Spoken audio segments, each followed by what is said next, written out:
Welcome to this edition of Running Back by Committee here on Fantasy Focus, brought to you by the Original Hooters. I'm Derek Tate alongside Ryan Levy and Matt Bucks as we break down the Philadelphia Eagles backfield for the 2020 fantasy football season. And really it begins, the conversation does, out of this backfield with Miles Sanders, who's entering his second season in the National Football League out of the University of Penn State. Last year, guys, both formats. Penn State University, Derek? Penn State University, University of Penn State. My humble apologies, tomato, tomato. Let's keep moving on. Running back 15 in both standard and PPR formats. We saw a heavy role for Jordan Howard to start the season, but once Howard went down, Sanders was the bell cow back. And who have they added of significance this offseason, boys? Cricket. None ya. Nobody. So none your business. Miles Sanders. So we're talking about the fact that they have a pretty good offensive line in front of Miles Sanders. Sanders was not only productive, but explosive as well with his opportunities last season. And they added a slew of deep threats in Jalen Reagor and Quez Watkins.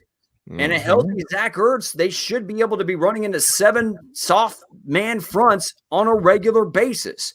So I know Boston Scott was involved to finish last year, finished the year as a running back 49 in PPR formats, and Corey Clement's still in town. They were in the market for potentially either Devonta Freeman or Carlos Hyde. But as of right now, boys, Miles Sanders should be the bell cow back, right, Bucky? Oh, yeah. Yeah, I would say so, Derek. 1,300 combined yards last year, 50 receptions, 6 total touchdowns. This is a guy that can get it done. The question that you have to ask is, where do you slot him? Personally, I like Miles Sanders in the second round, boys. I'm going to make the jump on Miles Sanders. I'm buying the hype. I'm fully on board. Reason being, Levy, I know you're going to jump into the old Boston Scott, dilemma of whatever you're going to bring forth during this conversation. That's fine. Boston Scott can't hold Miles Sanders' jock. We know that. Okay? Louisiana Tech versus Penn State or the University of Penn State. Whoopsie. It can't happen. It's not going to happen. Miles Sanders is the guy to own. The question that I want to pose to both of you is, where do you have him in a fantasy redraft type format? Because when you factor in, not only was he extremely productive with his touches, 4.6 yards a carry, the only thing that left us begging for more was the lack of touchdowns. But he made up for that with 3 through the air. So this is a guy with 6 touchdowns last year, rookie year. I look for him to build. I think he's a 10-touchdown guy this season. I also think he's going to be ratcheted up when it comes to the passing game. I think, honestly, I'm very comfortable drafting Miles Sanders in the second round. Yeah, Tater, they also added Marquise Goodwin. So as a whole, I'm pretty excited about this offense. I think they're going to be like the greatest show on turf type of offense, just like a fast-paced, fast-moving offense that's going to score a lot of points. And as we know, last year, their secondary was certainly lacking. But I'm not afraid of Boston Scott in terms of him eating into the value of Miles Sanders, because I think Miles Sanders is a good player. And as a whole, this offensive line was good last year. They had the number 11 ranked rushing attack, 121 plus yards per game. They drafted the couple kids out of Auburn, so that their line has been improved a little bit. But in terms of where he's being drafted at 203, which is the running back 11 ahead of Austin Eckler and Aaron Jones. Are you kidding me? Aaron Jones is being chronically underdrafted right now because he was one of 4 running backs last year that had 300 carries. And now he's being disrespected to be drafted behind Miles Sanders. Get the hell out of here. You're going to get a lot of Philadelphia folks very pissed off with that comment. Ryan. I'm not. Listen, I like him as a player, and it makes sense in terms of his competition and the team he's on. But to say I'm going to take him over Austin Eckler, no chance. I'm not going to do that, and I'm not going to take him over Aaron Jones either. See, here is my counter argument, Derek. I'll let you get into it here after this. The counter argument for Eckler is simply, I believe that the Philadelphia offense will be more efficient than a Tyrod Taylor-led Los Angeles Chargers offense. I mean, That's the counter argument. I mean, that's a valid one too. I mean, you start looking in that division, which defense are you scared of that the Eagles are playing against? Are you scared of Dallas? Are you scared of Washington? Are you scared of New York? That's 6 games a year where they're playing against, middle of the road to probably back half of the league type of defenses.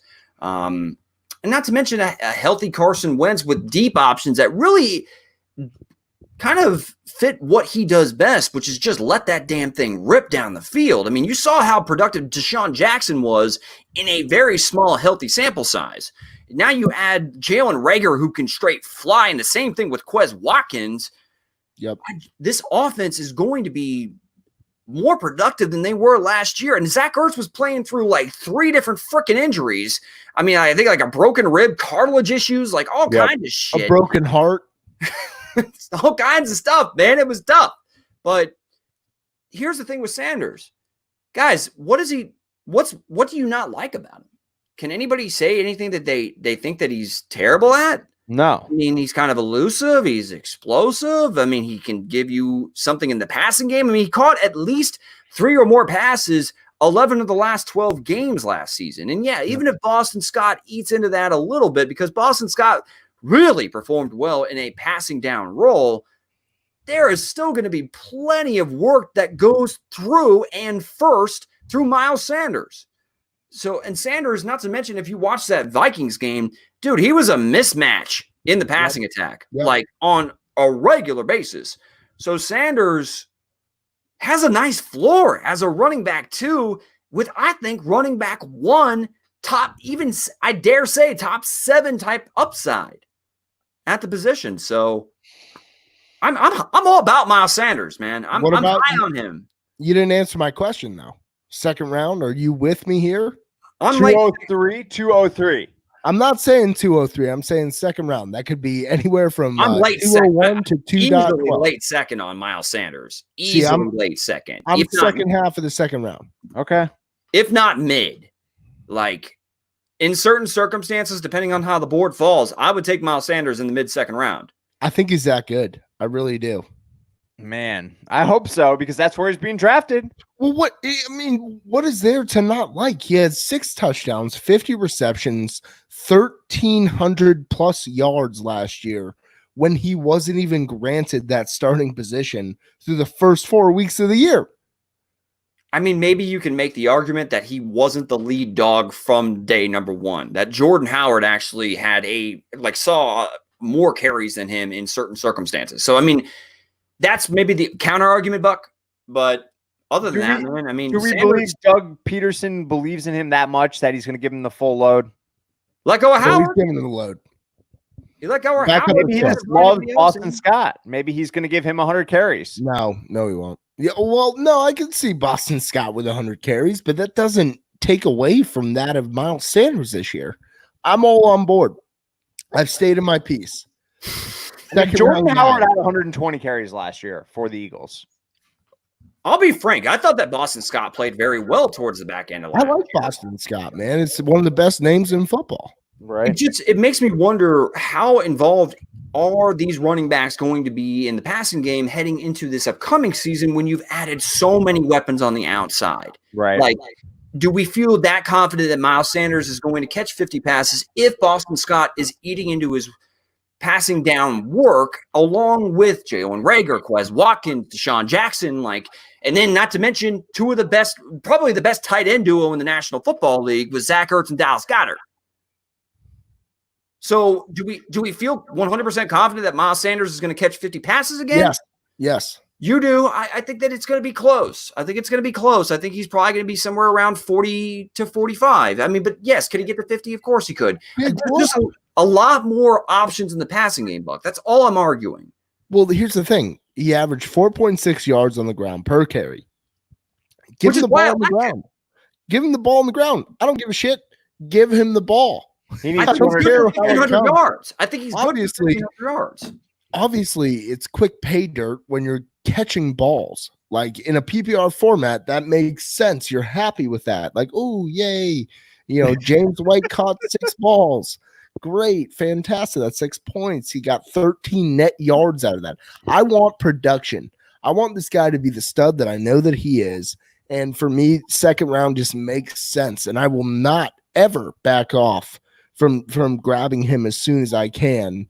Come, I don't know, 204 and later.